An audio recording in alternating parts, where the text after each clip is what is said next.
নমস্কার, আপনারা দেখছেন খবর সারাদিন। কনকনে ঠান্ডায় কাঁপন ধরছে দুই বঙ্গে, সঙ্গে দোসর উত্তরে হাওয়া। আজ 10ই জানুয়ারি শনিবার কলকাতা সহ তার পার্শ্ববর্তী অঞ্চলে থাকবে সকালের দিকে কনকনে ঠান্ডা হিমেল বাতাস, সঙ্গে কুয়াশা। তবে বেলা বাড়তে চড়া রৌদ্র দেখা যাবে।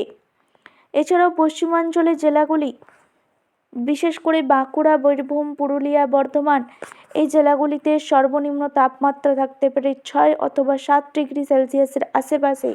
সঙ্গে থাকবে প্রবল শৈত্যপ্রবাহের সতর্কতা।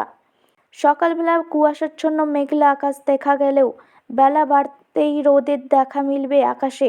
এছাড়াও দক্ষিণবঙ্গের পূর্ব মেদিনীপুর, পশ্চিম মেদিনীপুর, হাওড়া, হুগলিতেও সর্বনিম্ন তাপমাত্রা থাকতে পারে 9 ডিগ্রি সেলসিয়াস।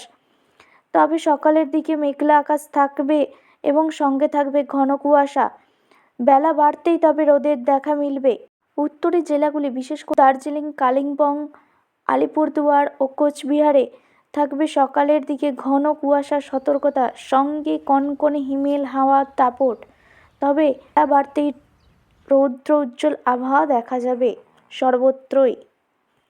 আবহাওয়া সংক্রান্ত বিভিন্ন খবরাখবর পেতে আমাদের চ্যানেলটিকে সাবস্ক্রাইব করবেন এবং খবরটি ভালো লাগলে একটি লাইক ও শেয়ার করে দেবেন। ধন্যবাদ।